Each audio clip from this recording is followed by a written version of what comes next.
but has been rendering a human service to the cashew sector for the last 15 years, I think. They started with a small way by publishing a weekly magazine, and then they have, in the last few years, gone into research on the evolution of the industry. They have done a great job, and I believe that they have probably the best database in the world on the cashew industry, which they have built up in a short period of 15 years. So let's all join and congratulate the organizers for this pioneering event. I hope that they are able to do it every year, so that all of us can get together and see how the industry can grow healthy. So let's all give a big hand.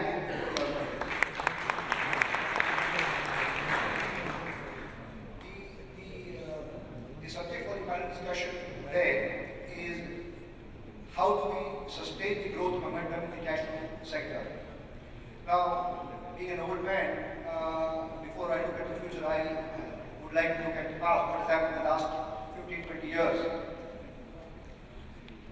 Some of the major changes that we have seen in the last 2 decades, there has been a major shift in all sectors, in production, in consumption, in processing. Vietnam is one of the success stories of the last 2 decades. They started growing cashews, I think, maybe about 30 years ago, early 80s, mid 80s. And they were supplying raw cashews to India. At the peak, I think they exported about 70,000-80,000 tons per year. In the early 90s,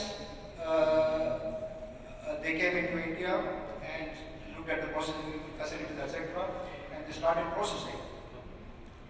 And within, I think, about 10 or 15 years, by 2004-05, they had become the largest largest exporter of cashew kernels to the world markets, because India had, although India was the largest processor, India has a large domestic market, so India became the second biggest exporter. That was one major change. The second major change was the emergence of West Africa as the major raw cashew producer. About 15 years ago, West Africa used to supply used to account for about 10% of the world production. Today, they account for more than 50% of the world production. In less than 10 years to achieve that is a great thing. If we go back still further, say about 35-40 years ago, East Africa was the largest producer after India, of course. But during because of the civil war in Mozambique and the disturbances in Tanzania, they lost importance, and now they have become a small, much smaller player. But there is scope for the cashew industry to revive in East Africa. We are already seeing signs of that. The production in Tanzania has been slowly but steadily growing. Mozambique also has been growing steadily. New trees have been planted, but that is something to talk about for the future. On the consumption side, 20 years ago, 25 years ago, USA was the main consumer, which was accounting for maybe 30% of the world cashew consumption. Today they are maybe about, I would say, roughly 18-20%. Asia has become the biggest consumer. Today, India has the undisputable lead as the biggest producer of raw cashews, the biggest processor of raw cashews, and the biggest consumer of cashew kernels. So, as a result of that, the power shift, as I call it, earlier the pricing power was in the hands of the Americans and the Europeans because they were consuming major push of the cashews. But now it's Asia. Not only India, China, West Asia, Southeast Asia, Australia, Japan, Korea, this region put together accounts for more than 50% of the world cashew consumption. So that power has shifted. And the other thing which has happened in the last 4 or 5 years is mechanization. There again, one of our panelists, Raj Kumar, took the vision to start mechanization Vietnam were the fastest to catch up with that, and they have, taken it one step ahead. India has lagged behind, but in the last couple of years, India, led by Bangalore, has taken mechanization in a big way. There are two reasons for this. One is the labor availability. I mean, it's become more and more difficult to find workers to come and work in a cashew factory. It's considered to be, not preferred occupation. And the second is that with increasing production, the processing capacity was not available, and there was a lot of wastage of raw cashew because of that. But now, in the last couple of years, the last 4 or 5 years, the mechanization is giving a big help to increasing the processing capacity. Now we have having gone into the past and seen what has happened. Now let's look at the future. Cashew, like any other food item, is a supply-led economy. Whatever is produced is consumed. I mean, very rarely do you see any carryovers in either the raw cashew or in the cashew kernel form. You might have periodic distortions of supply when the raw cashews are not able to move out of Africa and things like that. But on an annual basis, there's hardly any carryover left. So basically, what we see now is that the need for, when we talk about how to sustain the growth momentum, the only way to do that is to increase production and to increase processing capacity. Mechanization is helping us to increase the processing capacity, but now we have to think of increasing the world cashew production. As I told you, the last 10-12 years, West Africa increased production, but now I think it's reaching more or less a plateau. And East Africa, Asia, which are not grown, we have to, try and increase production there so that the business is able to grow and sustain on a consistent basis. We did not worry that, the cashew production goes up, we will have a problem in selling it. I would like to share with you a very small statistic. Today, the world cashew kernel production is about 500,000 tons. If every person on the earth eats just one cashew per day, the entire world cashew production can be consumed in 60 days. In 2 months, we can eat what we produce in 12 months. So we don't have to worry about finding a market for what we produce. There will always be a market. And there I would also like to take the example of almonds. The almond production has grown from 1 billion pounds to 2 billion pounds in about 10 years, between 2000 and 2010. Despite that, there is no problem of selling the almonds. Let me just refer to one note. In the 10 years, the area of almonds has gone up by 160%. The yield also has gone up, yield per acre has also gone up by 160%, which means the production has gone up by about 270%. At the same time, the price also has gone up by 260%. So, I mean, even with increased production, it's possible to sell a product provided you market it properly. Today, I mean, if you see the almond board, they are doing a wonderful job of promoting almonds all over the world. I mean, although the main production is in California, the amount of advertising and promotion that you do about health benefits, things like that, all over the world, including India, is something that we in the cashew industry have to learn from. I mean, the almond consumption in India has gone up from, I think, about 20,000 tons a year to something like 60,000 tons a year in about 10 years' time. That's because of promotion. So that is something another thing that we as an industry have to look at.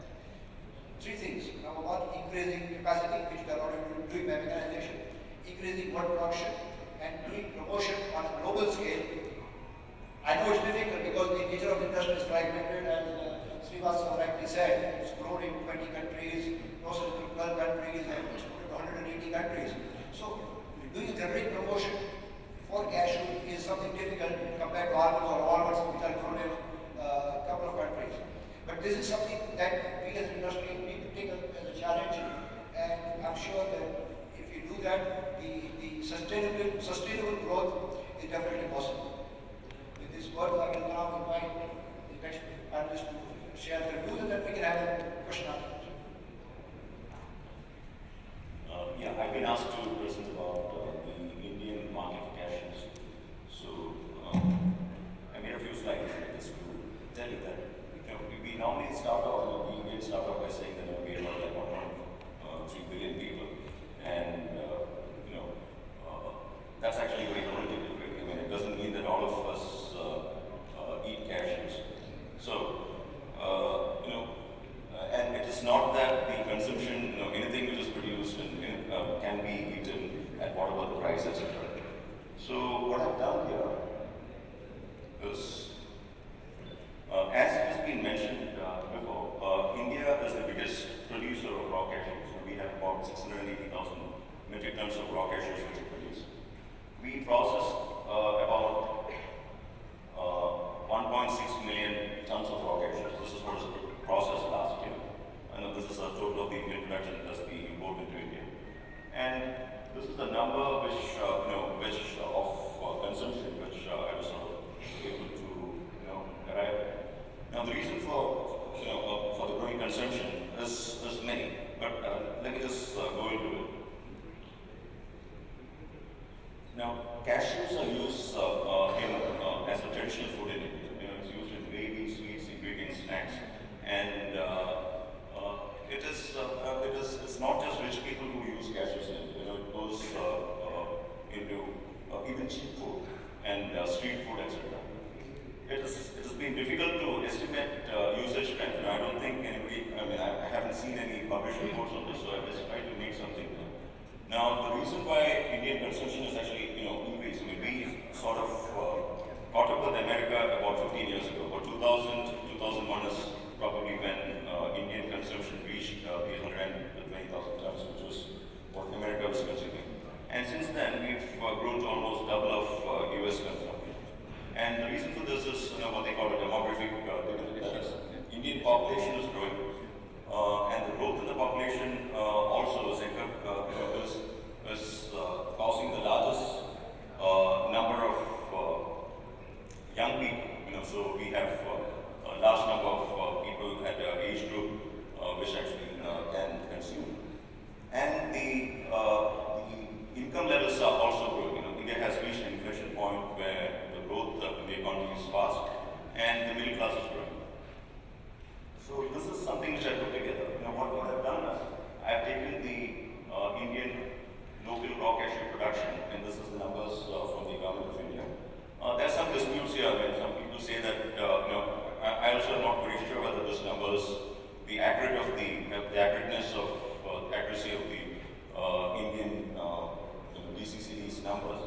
I think it may be 10%. I think maybe the difference. It may be 10% lower.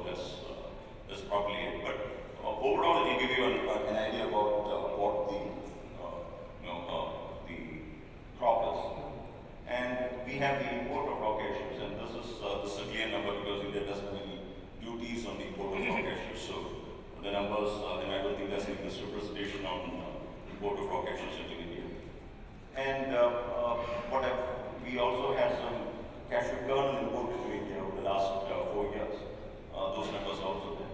And I've converted this into kernel production based on the KOR, the kernel outturn of various countries. What I've done is we've taken it as two bands, that is countries with a high outturn of more than 50 pounds and countries with an outturn of below 50 pounds. And I've used different formula for that and converted it into cashew kernel production. So, you'll see, and then we've deducted the kernels which have been exported from India, and after that, arrived at the cashew kernel consumption in India. Now, when you look at this, there have been two periods of significant growth. One is actually from 2005 to 2008, and the other one from 2010 to 2012. And the last 2 years, this actually shown a decline. And this is, it's actually countered what I thought. I didn't think that the numbers would come up like this when I started looking at it, because we just assumed that Indian market will just keep growing, it is going every year. When you compare this with, so I thought, okay, let me just look at my data and see whether it makes sense. So I compared it with almond import into India. This is not really almond import into India. This is actually the California Almond Board's numbers of export into India. So I think there's some difference because a little bit of almonds also coming from Australia also to India. But that's very, very small. But it gives you the same inflection points. You have 2008 when there's been a peak. And then you also have the same thing in 2012. So, the carryaways which I want you to have from this is that, firstly, India is a big market. India can use all your cashews, all the cashews which are produced. But at the same time, it is not something which is a given. It has to be, it is not that whatever is produced can be used, etc. And that if you grow at X% per year, the growth is, comes in spurts like any other commodity. And the last 2 years seems to have actually come down. There seems to have been a peak in 2012. Maybe, there's an effect of carry forward numbers. I think in 2012, there's a lot of raw cashews which is not fully processed, and probably that has gone into the 2013 year. But overall, I think, the trend looks that it is actually sort of flattened out. There's also the effect of prices. Cashew prices actually in both 2008 was a peak and 2012 was also a peak. So after the peaks, I think there is a fall in consumption. So these things have also actually sort of shown up, in the numbers which I have. Thank you.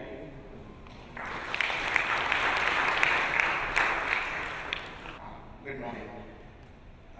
Today my topic is going to be Vietnam processing and mechanization and consumption too. The topic is going to be thought-provoking today. The accelerating demand for kernels over the years should have pushed for debate on scaling up the growth momentum instead of sustaining the growth momentum. Let me share my views about Vietnam for 2-3 minutes. I have opted for 4 envelopes to express my views, namely materials, machines, methods, and went through 8 strategy. On the raw material front, Vietnam's key focus should be to increase arsenic production, increase the yield per acre, since they cannot increase the cultivable area. Target yield of 2000 kgs instead of 1000 plus kgs. Educate farmers in identifying the high quality planting material and quality methods of cultivation. Continue to help neighboring Cambodia explore Myanmar to increase raw cashew nut production, besides signing MOU with some of the other neighboring countries. Moving on to processing, combination of methods and machine. With all improvements, processors are still unable to reduce dirty kernels when we process through machines, and even the unpeeled kernels in the peeling front. Research required in color sorter for proper segregation of kernels. These things not only go to increase the cost of processing but also increase the cycle time. Of course, certification starts from ISO, BRC, IFC, kosher and AT certifications to ensure food safety need to be looked in. Most important is to keep educating the workers the importance of hygiene, especially in food industry like ours. Talking about men, it is a time to plan skill enhancement for workers. There is no predefined educational prescribed for workers except the operator levels, namely mechanics. Here, we need 3-pronged approach. 1, to increase the industry awareness. Second, to avoid training materials and carve out a career map for any worker. For example, a worker joined in boiling or roasting section. need not retail in the same section. He should be trained both vertical progressions and horizontal progressions. Vertical meaning level-wise promotion within a section, and horizontal means across sections depending on the interest of the workers. The sustainability, I feel, for want of time, not getting into the marketing part of kernels, except to mention that Vietnam needs to increase its domestic consumption. I would like to conclude my views in this. Thank you very much.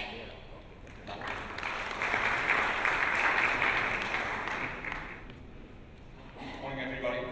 I'm glad to be here, and I would like to tell you a little bit about the development of cashew nut kernels in Europe. I prepared about the opportunities and the challenges of the European cashew market. The European market, just to hopefully it will get on quickly. I just would like to show the main growing regions, and most of you obviously will know that. And as Mark said before already, a big part is coming from Africa. Can you have the next one?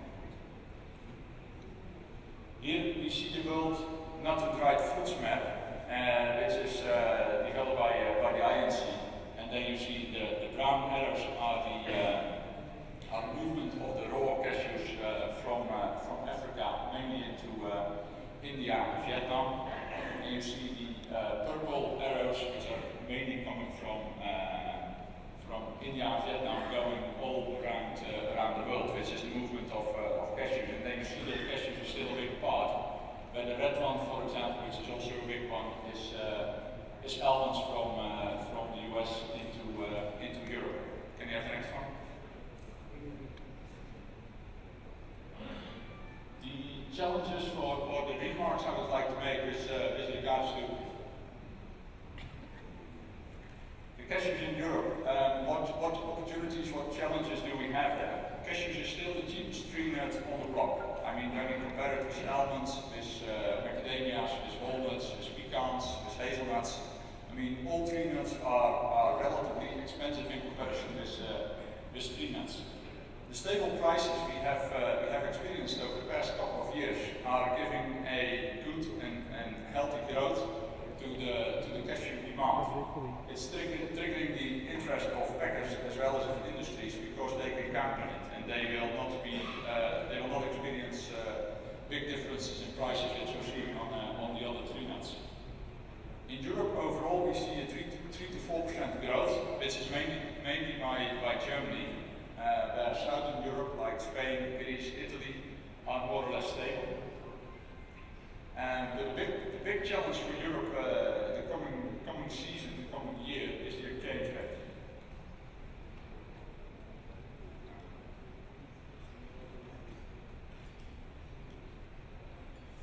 That was which one? This one in between. Sorry, I thought that was before the previous one, but that's up here. Then you see where kernels are mainly going to, although it's an old one, it's only going to 2009.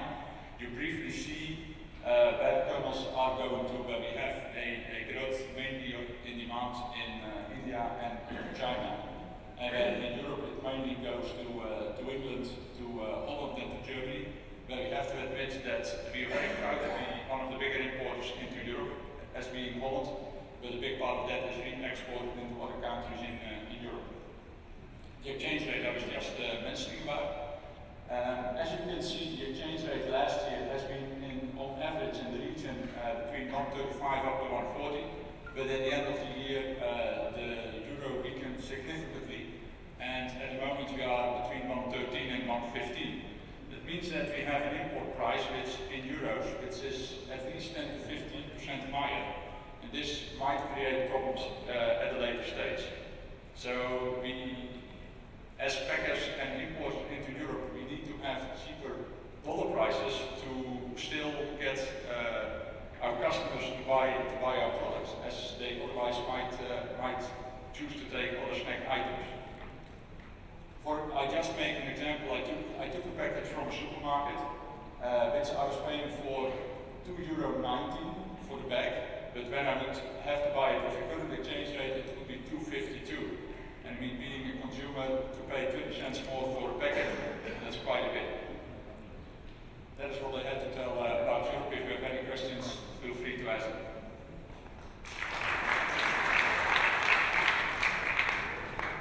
We have a question from the presentation over. I would now request Lars from Cashew to give an experiences on cashew processing in Africa and what he sees as a future. Thank you very much.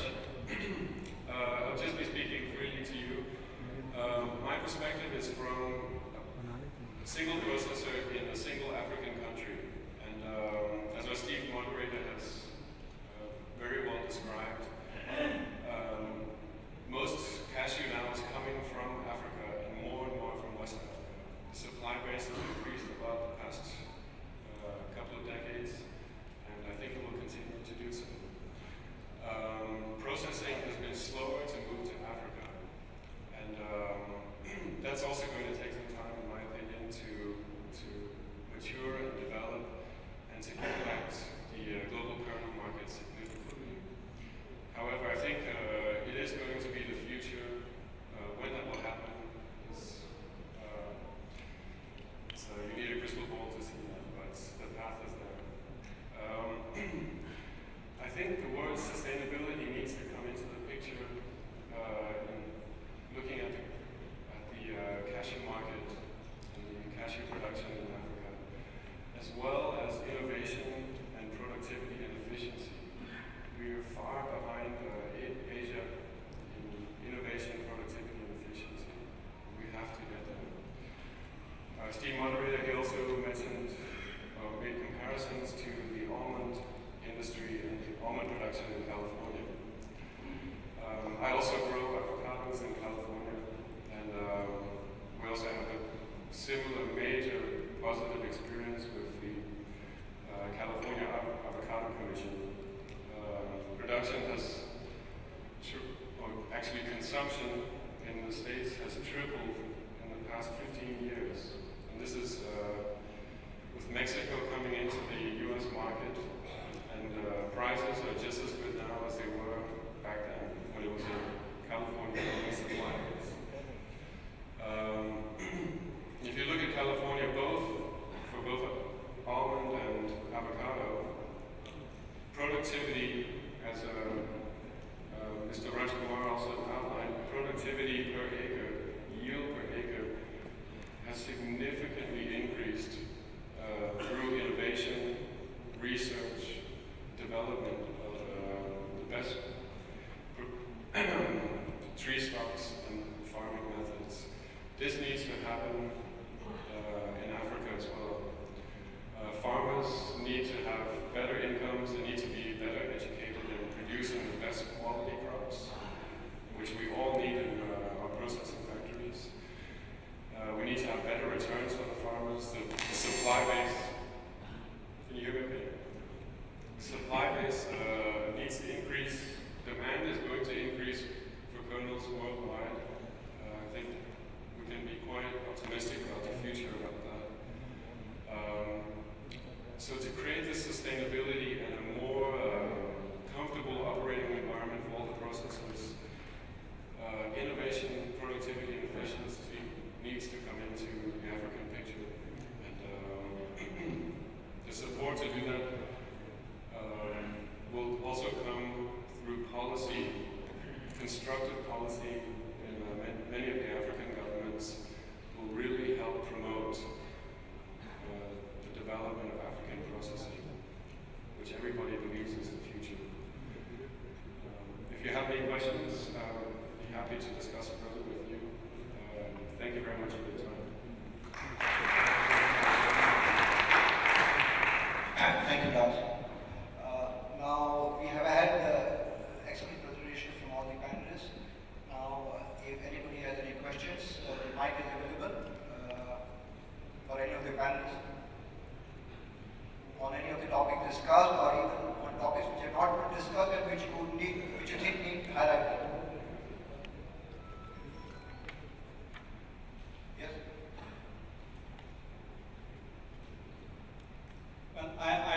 trying to connect the Would you please introduce yourself? yeah, I'm Gopal Naik. I'm on the board of Portal. I was just trying to connect the morning session, that is the inaugural session, with this. In the morning session, what was said was the dispute settlement and the risk management are key issues with respect to the industry, especially the cash industry. That's what Mr. Jay's point was. So I was just trying to see whether the panelists can highlight on what are the key disputes that they are encountering in each one of the countries like India, Vietnam, Europe, and other places. And can we highlight them so that maybe in the later sessions people can think about the way by which they can actually resolve things.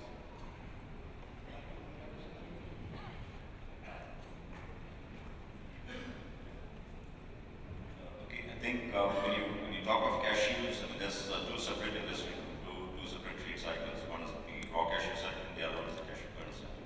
On the cashew kernel cycle, on the international side, there is arbitration available through two agencies. One is the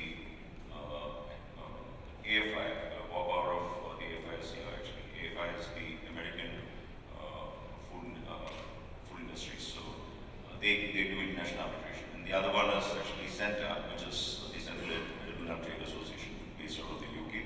So both these organizations do have standards for cashew kernels, and it's a similar standard, and arbitration.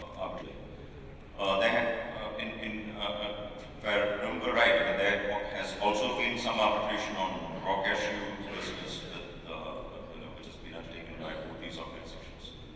CENTA for sure, AF I'm not that sure. But arbitration in a third country, I mean, businesses between say Tanzania and India, and the arbitration taking place in the UK is not an efficient solution. So I think having arbitration panels in for raw cashews, I think is a good idea. There is a lot of challenges because the quality of raw cashews is different in different places.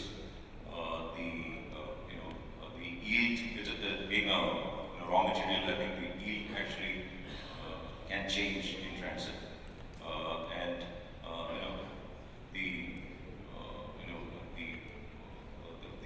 the ratio of decrease in price or decrease in yield can be a matter of dispute. So these are the issues which actually happen. Plus the odd direct non-performance that also happens, and that can also happen. It is very difficult to implement arbitration awards in cashews because it's a different country. I mean, somebody from India would find it very difficult to implement and to take care of a non-performance issue from, say, the Ivory Coast, and vice versa. Somebody from Nigeria would find it very difficult to do the same in India also. So these issues are there. This is there in trade. So there are a lot of challenges here. So I'm just bringing out the challenges. And it's not that I have any solutions in front of me, but these are the challenges which I see in disputes in the cashew industry. I made 2 points, and Jayesh Patel also made 2 points. One was about the dispute resolution, and the second was the risk management. Risk management in cashew is something which is a very big issue, a challenge before the sheller making, because the sheller is typically selling kernels 6 to 12 months forward with no ability to buy raw cashews 6 to 12 months forward. The raw cashew business is a spot market business. You might be able to buy for maybe this month, next month shipment, but to buy cashews now for September shipment, impossible. So there is a need for a risk management system for the roaster in Europe, US is all right. I mean, he buys from a reputable sheller in India or Vietnam, he's assured of his supply. But the sheller, who is actually only a converter from raw material to an intermediate product, is very run from the risk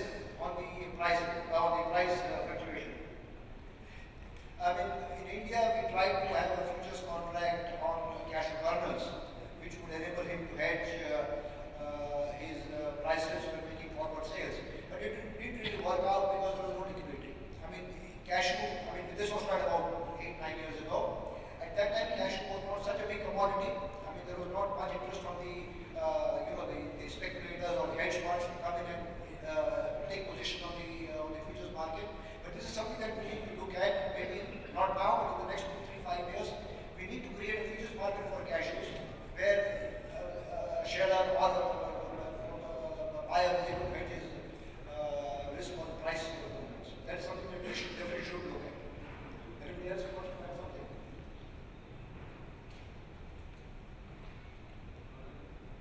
Any other questions?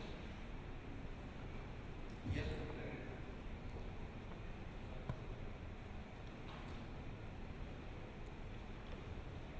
Myself is Rajendra Sawant, Odisha Cashew Association President and consultant to Cashew Institute for Cashew. Really, we have discussed more rightly, Mr. Sampath pointed out certain things. Where I missed one thing, that the PH, post-harvest management at the origins, it will be taken proper care. We are incurring a huge loss because of the moisture content when they ship the ASEAN to India or Vietnam, anywhere else. If the origin countries will take little initiative prior to shipment, if the cargo is fully dried, then definitely the yield and the quality of cashew remains as it is when it reaches the destination. Can it be discussed something and the origin countries will take initiative?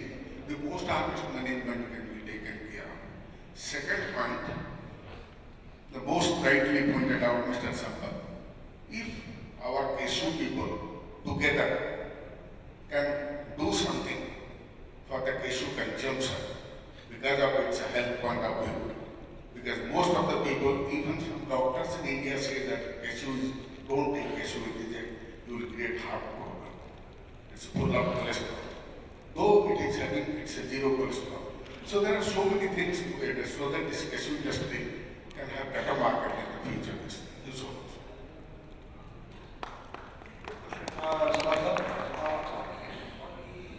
Post-harvest treatment, yes, that is one key issue, and I would like to mention that the Ivory Coast government and the Ivory Coast Association has done a very good job on that in the last 1 year. The last year they came up with very strong measures that cashews have to be dried properly and packed properly in the bush before they are brought to the Abidjan, and they would check it before allowing shipments to be made. And that is, in my opinion, what I hear from my friends in the processing industry, has definitely created, yielded much better results in processing of Ivory Coast and raw cashews last year. I think they should continue that, and other countries in West Africa should also learn from that and implement such measures so that, there are two benefits to it. The sheller is able to get good yield out of the kernels, and if he is able to get good yield, he will pay a better price to the farmer. The farmer also benefits. So also, although the farmer might lose a little bit on weight, but he will definitely get much more on price. So that is something that needs to be promotion, of course, not doubt about it. That needs to be taken up on a global basis. And I think the CECI and the Binakas, under the auspices of INC, is doing some work on that, and we should that should be taken forward. And we have a raw cashew supplier who ships cashews to India and Vietnam, and we have two processors. So I think on the cashew thing, they will be able to throw some more light. In this, we have to involve, my suggestion, AC also has to be involved and give some support to the local farmers to construct the drying yards, the respective villages, to dry them properly. Lack of facilities, even though we cannot blame the farmers or the traders not drying properly the cashew nuts. We need the facility first, then only we can look into that. I think traditionally from Africa, the best solution, the best dried cashews have always come from Tanzania. And I think Tanzania has done this for, I think, 30, 40 years. And I think that's something which can be transferred to other countries. What's being done in Tanzania, I mean, Ivory Coast had huge problems for many years. I mean, we were one of the first people to export in containers from some of the West African countries in the mid-90s. And when we shifted from great bulk to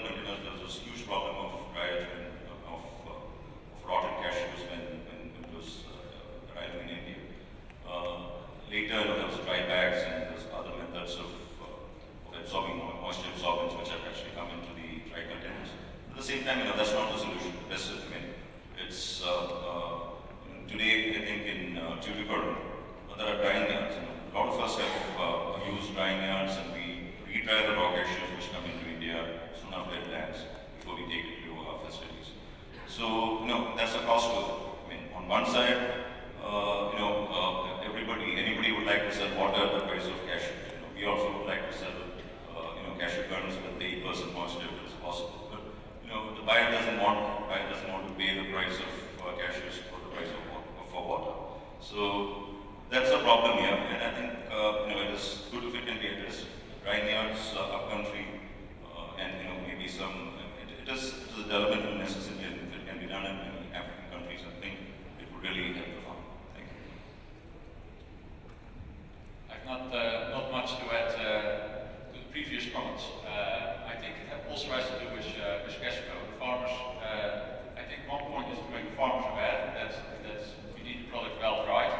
And the second thing is that the farmers are looking for money at that time. And then to dry it properly, that takes another couple of days or another 2 weeks or something like that. And they feel they don't have that time. So I think I agree with what was said previously. It comes down to a matter of price. So a fair price for a fair product, I think that's what we all have to look for.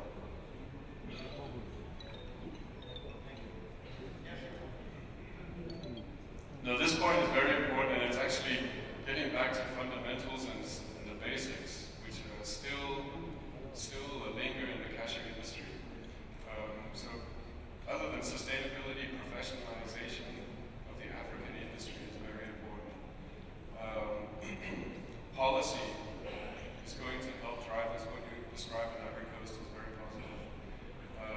As Rajkumar also just said, ACA also, it needs to be a leading push, as we've seen with the almond board. It needs to be a well implemented standard. Everybody needs to know about this for it to become a success. Regarding the cholesterol or heart problem thing with kernels, you still hear that. That's also an old story. That's still one of the fundamentals that hasn't really changed. So some kind of marketing push or information push is also needed there, because it shouldn't be like that anymore.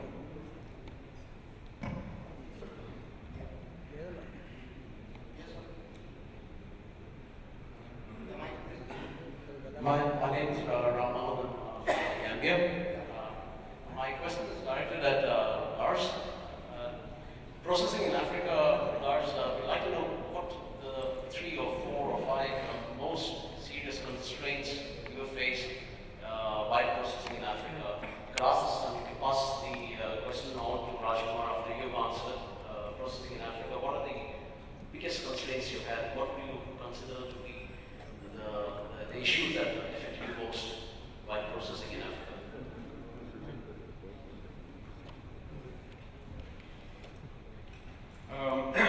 Thank you very much. It is very challenging processing in Africa, and I hope it gets easier. The industry is not established, so unlike in Asia where you have equipment manufacturers close by, you have technicians close by, you have people who will buy your shells, people who will process the NSL, etc., etc. Because we're in the infancy development stages, we don't have that network. So you have to bring all of these skills and competencies in-house, which is expensive and requires scale and kind of operating in like an island environment. You have to master all these processes yourself as an individual factory. That is incredibly challenging. I sometimes compare running Mim Cashew to running a small town. We have buses, water, you name it, everything we do, housing. So the costs of processing are high. In Africa, it's very, very challenging to compete cost-wise with Asia. So I would say the productivity and the efficiency are the hardest things to achieve, and resulting of those circumstances of the cost base increasing, our company has focused on quality and hygiene to build our reputation, and that's also very, very challenging. It's a major focus for us going forward still.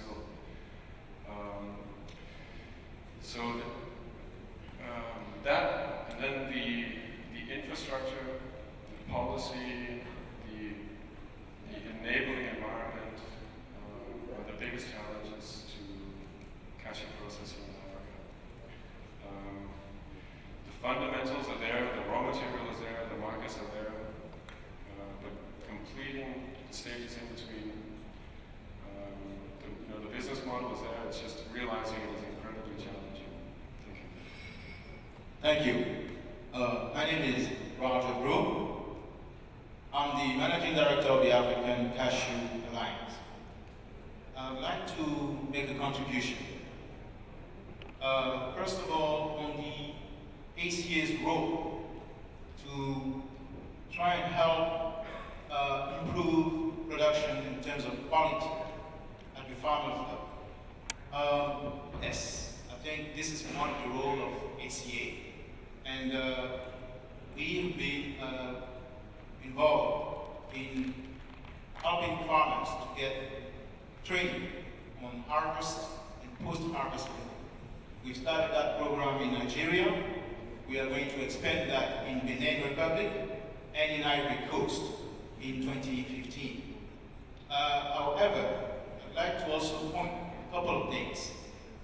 When it comes to the buying season, as you know, it is a short season in West Africa. And there's a lot of pressure on the farmers to release the crops because we have a flood of buyers coming from India, Vietnam, and elsewhere, asking for securing the crops, even though it is not properly dry. So it's a matter of understanding and deciding how we want to proceed. The private sector, it is in the best interest of the private sector, I believe, to impose this kind of, issue of having the quality before we buy. And therefore, we think that the support on the part of the private sector, maybe the ACA and other implementing partners on the ground, educating the traders, the processors, the producers, about making sure that we have quality nuts. Discipline all around is required. Absolutely. Absolutely. Absolutely. And we have, I think, ACI, Rita Weidinger in the room. She will probably talk about the supply chain, and she will probably emphasize a little bit more on that. There's also an issue of infrastructure. We want the producers to dry nuts, but they don't have the facility to do that. Where do you want them to do that? Where are they going to store these crops so that it's well kept, so that we maintain the quality of the nuts that we sow? Those are a few issues. I'm not going to take too much time, but I think over the course of this day, we will have a chance to share that. I would also like to talk about food safety. Our dear friend, Mr. Rajkumar, talked about certification in processing units. This is very important. And as you know, the ACA has developed a food safety certification, which is the SEAL program, which is the first step towards HACCP, PRC, and ISO. We've developed that because we realized that it was quite challenging for most of the local processors to get this kind of certification. It's costly to implement those things. And so this is usually the subsidized program that we've put in place, and we are very pleased to see that Bean Cashew, for instance, is one of our ACAC certified. So is other factories around in Africa. Thank you very much.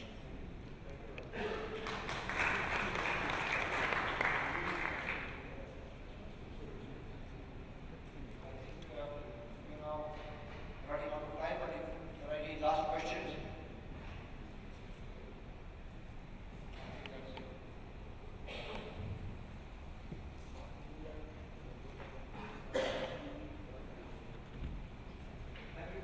Thank you very much, Mr. Pankaj. May I request all of you to put your hands together. wonderful discussion we had on this topic. Global cashew butter markets sustaining the growth